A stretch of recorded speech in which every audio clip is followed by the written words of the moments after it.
আসসালামু আলাইকুম এভরিওয়ান। অনেকে হয়তোবা ভিডিও টাইটেল এবং থাম্বনেল দেখে বুঝতে পেরেছেন আমরা কোথায় চলে এসেছি। তো আজকে আমরা যাচ্ছি বাংলাদেশ বিমানবন্দর জাদুঘরে। তো এখানে হয়তোবা অনেকেই গিয়েছেন, আবার অনেকেই যান নাই। তো আমার কাছে জায়গাটা অনেক বেশি ভালো লেগেছে, যার কারণে আপনাদের সাথে শেয়ার করছি। তো আমরা কথা বলতে বলতেই চলে এসেছি বিমানবন্দরে। তো আমাদের কাছ থেকে ভাড়া নিয়েছে 250 টাকা কিংবা 200 টাকা। যাওয়ার সময় দিয়েছি 200 টাকা, আসার সময় দিয়েছি 250 টাকা। তো যার এলাকা থেকে দূরত্ব যতটুকু ওরকমই ভাড়া লাগবে, আপনারা বুঝে শুনে ভাড়াটা দিবেন। তো যাই হোক, আমরা গেটে ঢুকতেই হাতের বাম পাশ থেকে টিকিট কেটে নিলাম। 1 বছরের উপর থেকে যে বাচ্চাগুলি আছে, 2 বছর থেকে, তাদের প্রত্যেকটা বাচ্চারই টিকিট লাগবে। বড় থেকে শুরু করে সবারই 50 টাকা করে। 1 বছর হলে টিকিট লাগবে না, 2 বছর থেকে যে বাচ্চাগুলি থাকবে সবারই টিকিট লাগবে। তো আমরা টিকিট কেটে প্রথমেই ঢুকে দেখলাম এত সুন্দর দৃশ্য।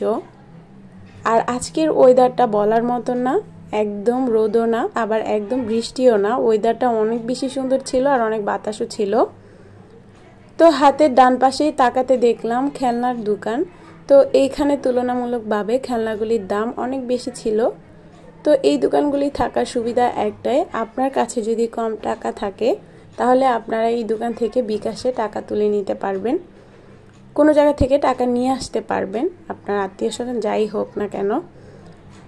তো যাই হোক, এখানে হচ্ছে বিকাশও আছে, সব কিছুই আছে, খাবার দাবারের দোকানপাট সব কিছুই আছে, কোনো চিন্তা নেই। আর বাহির থেকে কিনলে দামটা একটু কমে কিনে নিয়ে আসতে পারবেন, ভিতর থেকে কিনলে দামটা একটু বেশি থাকে।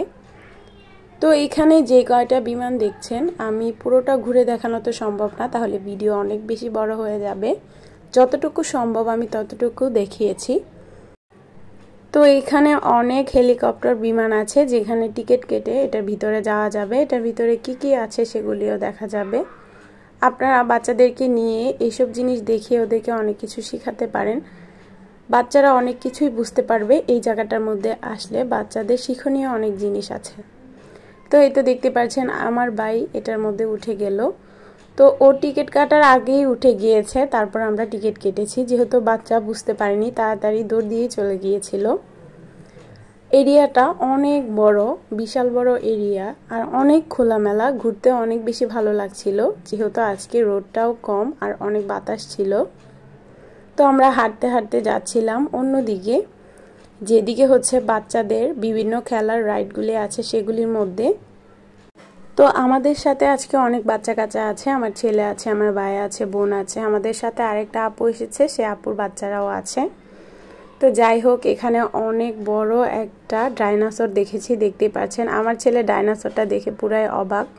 ও ভাবছিল টিভিতে যেগুলি দেখে হয়তো বা ওর সামনেই এটা রয়েছে। তারপর দেখলো না, এটার মধ্যে অনেক বাচ্চারা উঠছে, এটা নকল। তো যাই হোক, সেও এটার মধ্যে উঠতে চেয়েছিল, তবে সে অনেক ছোট, এটার মধ্যে উঠতে পারবে না, যার কারণে ওকে আর উঠানো হয়নি। আর এদিকে আমার খালামণি দেখতেই পাচ্ছেন, আমার ছোট্ট খালামণি, এখানে সে বাঘের সাথে ছবি তুলছে। এই দেখেন এখানে কত বড় একটা জিরাফ, এটার মধ্যে বসা যাবে। তো আমার বোন এখানে বসে বসে চিপস খাচ্ছিল, আমার ছেলেও আসলো, এখানে একটু বসে দেখলো এটা উঠে কিনা, নড়াচড়া করে কিনা। আসলে এটা নকল, তো ও তো উঠবেও না, নড়াচড়াও করবে না। এখানে বাচ্চাদের দেখার মতন অনেক কিছু আছে, যেগুলি দেখে শেষ করা যায় না। এখানে রয়েছে ব্যাঙ, এই ব্যাঙের মধ্যে আমার খালামণি ছবি তুলছিল। অনেক হাঁটাহাঁটি করেছি, এবার একটু ঘুরবো আর বাচ্চাদেরকেও ঘুরাবো। এবার আমরা চলে যাব ট্রেনের মধ্যে। ট্রেনের মধ্যে হচ্ছে 70 টাকা করে টিকিট লাগে। এই ট্রেনটা এই পুকুর পাড়ে চারো সাইডে ঘুরে আবার এই জায়গায় আসবে। তো এই টিকিটটা লেগেছে 70 টাকা করে। 70 টাকা অনুযায়ী আমার কাছে এত একটা ভালো লাগেনি। এটা যদি আরেকবার ঘোরানো দিত তাহলে অনেক ভালো লাগতো, টাকাটাও উসুল হতো আমার যতটুকু মনে হয়। তো যাই হোক, এখানে আপনার 1 বছরের বাচ্চা টিকিট লাগবে না, যদি 2 বছর হয় তাদেরও টিকিট লাগবে 70 টাকা করে। 2 বছর থেকে সবারই 70 টাকা করে টিকিট লাগে। তো আমরা ঘুরছিলাম আর অনেক ভালোই লাগছিল, যেহেতু এদিকে পুকুর ছিল, পুকুরের মধ্যে অনেকেই বোর্ডে উঠেছে। বোর্ডের মধ্যে আমরা উঠিনি, যেহেতু আমাদের সাথে বাচ্চারা ছিল। বাচ্চারা থাকলে অনেক বেশি রিস্ক থাকে যে কোনো জিনিসে, তার জন্য আমরা বুঝে বুঝে কয়েকটা রাইডে উঠেছি। তো এই তো বলতে বলতে ট্রেনের রাইডটা শেষ হয়ে গেল, আমরাও নেমে গেলাম, এদিকে চলে আসলাম। এই রাইডটার নাম কি আমি বলতে পারছি না, তবে এটা খুবই ভয়ানক।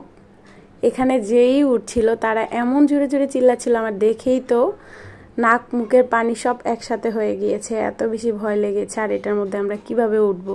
তো যাই হোক, ওটা দেখে আমরা চলে এসেছি, ওটার মধ্যে আর উঠিনি। তো এদিকে হচ্ছে আমরা ব্যাঙের মধ্যে উঠব। ব্যাঙের মধ্যে উঠলে খুবই হাস্যকর লাগে, আমি সহ আমার ছেলে সবাই উঠেছি। এটার মধ্যে টিকিট নিয়েছে 40 টাকা করে। আর এই ব্যাঙটা খুবই হাস্যকর ছিল, এটা এত নড়ানড়ি করছিল, খুবই হাস্যকর। তো এখানে ট্রেন সব কিছুই ছিল। আর এই জায়গায় আরেকটা রাইড দেখতেই পাচ্ছেন, এটার নামও আমি জানি না, এটা খুবই হাস্যকর। এটার মধ্যে শুধু বড়রাই উঠতে পারে, ছোটরা উঠতে পারে না। তো যাই হোক, আরও অনেক ধরনের রাইড আছে যেগুলির মধ্যে আমরা উঠিনি আর ভিডিও করতে পারিনি। আজকের ভিডিওটা এই পর্যন্তই ছিল। সবাই ভালো থাকবেন, সুস্থ থাকবেন, আল্লাহ হাফিজ।